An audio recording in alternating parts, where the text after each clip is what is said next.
Bill Pullman and Will Smith facing an alien invasion in Independence Day.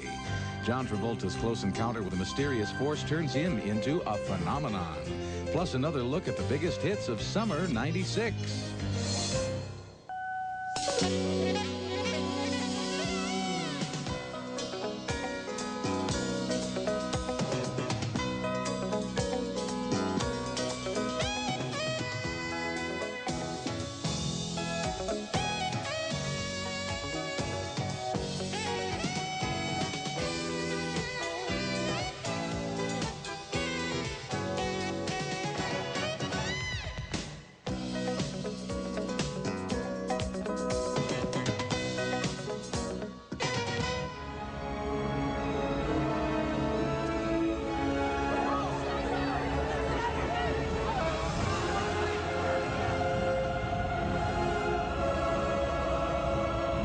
Aliens invade the skies above Earth, and they're not here on a friendly visit in Independence Day, one of the big summer movies we'll be reviewing this week on Siskel and Ebert, along with John Travolta's new movie, and also a look at how they do special effects in the movies, and also a look back at some of the big hits of the summer so far. I'm Roger Ebert of the Chicago Sun-Times. And I'm Gene Siskel of the Chicago Tribune. Our first film is Independence Day, and here's a movie that keeps promising excitement and keeps promising and promising. What it really is about is explosions, real and threatened, as giant alien spaceships circle the globe and target major cities, including our nation's capital, where Bill Pullman plays sort of a weak chief executive. And what happens if they do become hostile? And God help us. How bad is it for America? A general played by veteran actor Robert Loggia lays out the situation in a classic disaster film speech. They knew exactly where and how to hit us. And our forces? We're down to 15%. If you calculate the time it takes to destroy a city and move on, we're looking at the worldwide destruction of every major city in the next 36 hours. We're being exterminated. Like most disaster films, Independence Day spends a lot of time, too much time, trotting out an assortment of would-be colorful supporting characters. Blacks, Jews, gays, a drunk. Here, a computer expert, Jeff Goldblum, and his dad, played by Judd Hirsch, meet with the president in a scene that's pure cornball.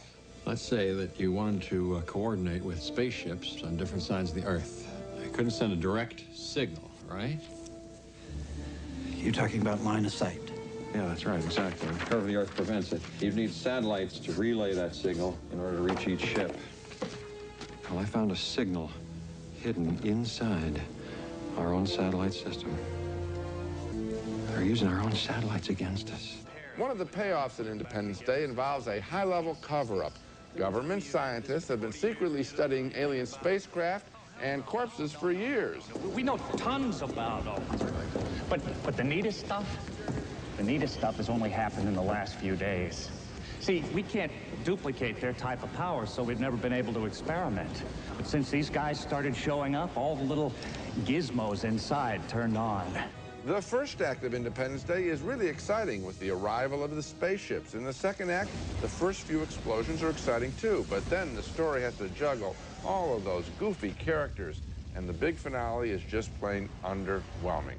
I think the script of Independence Day needed another run through the typewriter to make this film truly satisfying as a whole. A mixed review, but thumbs down from me. Same kind of thumbs down for me, too, because there were a couple of shots at the beginning of the film that were kind of awe-inspiring. Right. And then it just turns into, frankly, an old-fashioned 1950s style flying saucers from outer space movie. And the saucers essentially aren't very exciting. The aliens are not very well realized. They don't really move except for one hand. They're not really there in any sense except to represent a threat. Exactly, and that's the problem. We've always said in action pictures, it's the villains. And here, we don't get to really know them. We don't know anything special about them. What about the whole complicated deal at the end when they're trying to deal with these aliens? Jeff Goldblum comes up with a plan that most people won't understand at all. And anyone who understands anything about computers will know is completely impossible. So that if you're carrying it all at that point. If you're carrying it all at that point, it really gets bogged down. Okay, next movie, and our next film keys right off of Independence Day. This movie is called Special Effects, and it's a new giant screen documentary made for the Omnimax and IMAX theaters around the country. Everybody knows that movies like Independence Day use a lot of special effects, and they can probably even guess which shots are the special effects shots. But how do they do it?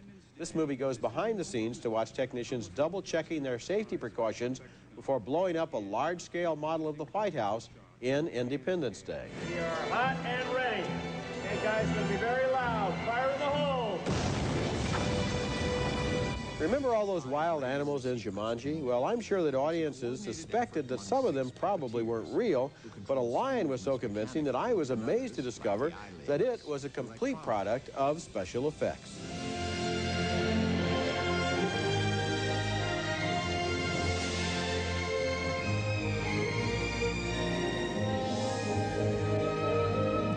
Other footage in the film covers George Lucas's preparations for a 25th anniversary re-release of the Star Wars trilogy and reveals how models of spacecraft are made to seem so real.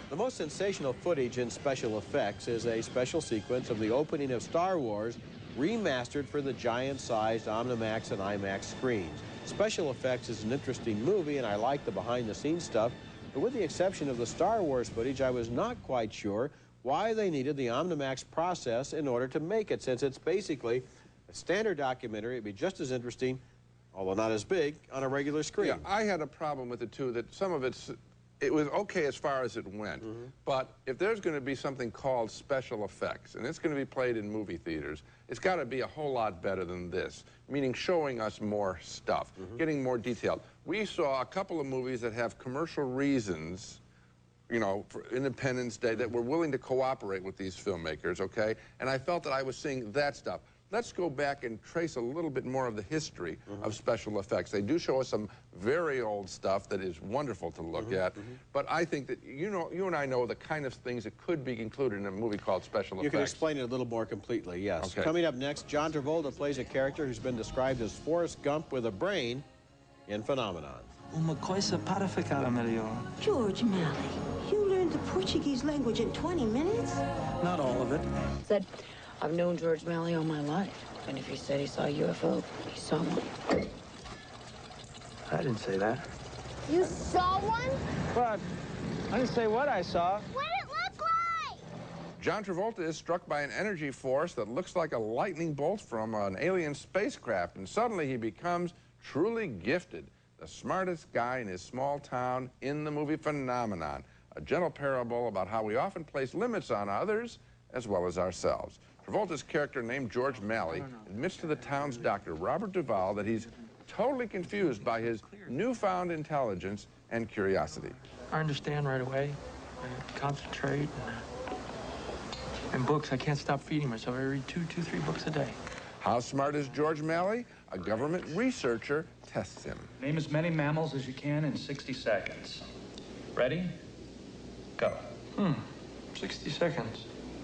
Well, how would you like that? How about alphabetical? Aardvark, baboon, caribou, dolphin, eel, hippus, fox, gorilla, hyena, ibex, jackal, kangaroo, lion, marmoset, Newfoundland, ocelot, panda, rat, sloth, tiger, unicorn, varmint, whale, yak, zebra. Some of the people in the town seem threatened, maybe even resentful of George's intelligence, and the doctor lets him have it, establishing the main serious theme of the movie. And you people have to tear him down so you can sleep better tonight? So you can prove that the world is flat and sleep better tonight, am I right? There is a love interest in the film, and here's where I think Phenomenon comes up a little short. Kira Sedgwick plays a divorced mother of 2. She's bitter, and she rejects George's advances. But there isn't much chemistry between the two actors. Ah, emergency road service, ma'am. Your truck can't breathe and your idle's too fast. Sorry. We gotta go. Where? You're not leaving town, are you? Nope. We're San Francisco for the day. Oh, I used to live there. Ask me directions on where you're going. Matter of fact, ask me anything at all. You could even ask me to come along. I'll show you the sights, the hazards. What do you think? I think your idle's too fast. He is absolutely winning in this film, and what recommends the movie is his easygoing charm, his scenes with Robert Duvall, and a very effective concluding bar scene in the picture where we realize just how much the simple guy has meant to us and to his friends. A mixed review, but thumbs up from me on Phenomenon. I liked it too, Gene, and I like Kira Sedgwick. I felt they did have a chemistry, and of course it's based upon the fact that he first has to win her over because she doesn't want to have anything more to do with guys, and he has to kind of let her know that he can be trusted. But apart from that, the main line of the movie is fascinating, as it shows how this guy becomes more and more intelligent, and the people in his town are threatened, and he's confused. And the wisdom of Robert Duvall in a very, very fine performance is what holds this all together. And it is in that scene that we saw in the bar. In fact, it is the two bar scenes in the movie that make you recognize you've been with someone, the Travolta character, that you really do like. Yeah. When we come back, a return look at summer comedies starring Eddie Murphy and Jim Carrey. One worked and one didn't. Why?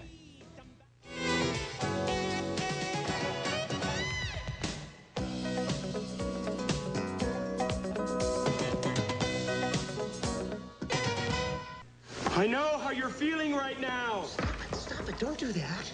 I'm here for you. Don't do that. You're gonna get me killed.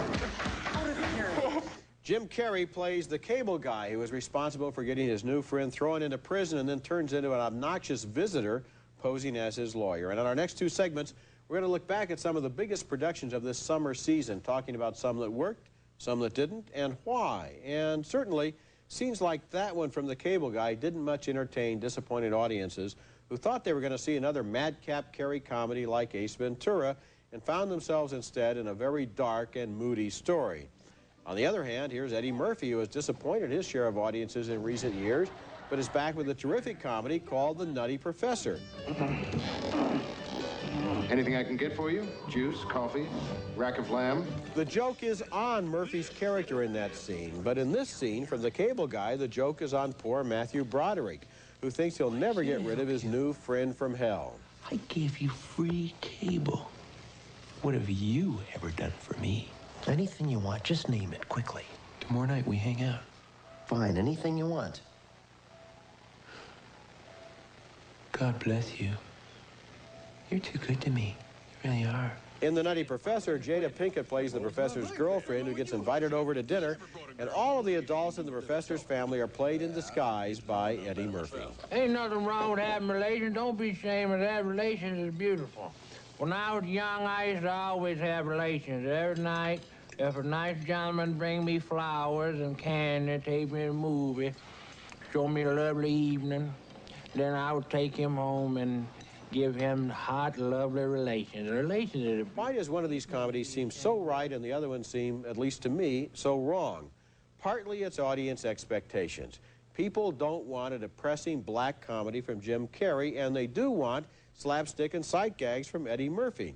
But there's another reason, too, I think. Generally speaking, we identify with the lead of a movie, and when the lead is the victim, like Eddie Murphy is as Professor Sherman Klump, we sympathize with him. But when the lead is an obnoxious psychopath, as the cable guy is, then we feel uneasy. He's laughing, but we're not laughing. If audiences have a choice, they'd rather see themselves as the fall guy than the cable guy. Well, first of all, the Eddie Murphy picture is wonderful, and that I'm going to put as in one piece. It's great. I laughed all the time in that film. As for the cable guy, I'm one of the few critics that actually liked the movie. And let me try and defend it this way.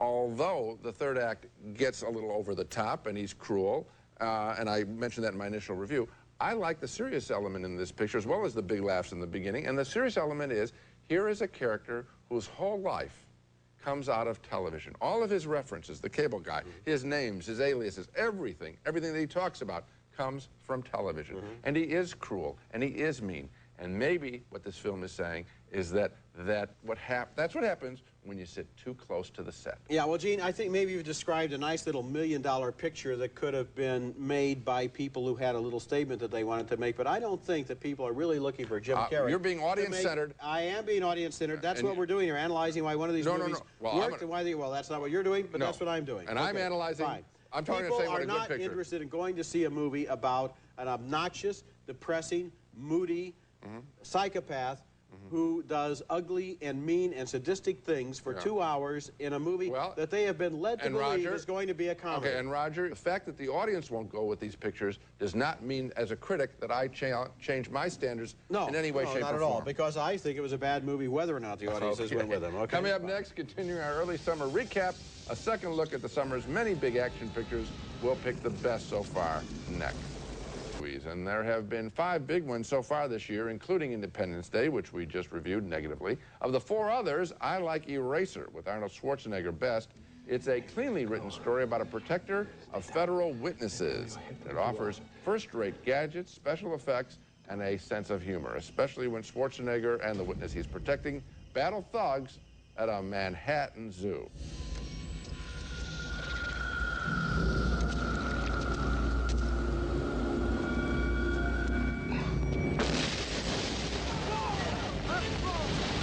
As for the others, I also enjoyed Mission Impossible, even though its story is awfully hard to follow. That we follow it at all is due to the absolute conviction of Tom Cruise playing a character who is trying to protect government secret files.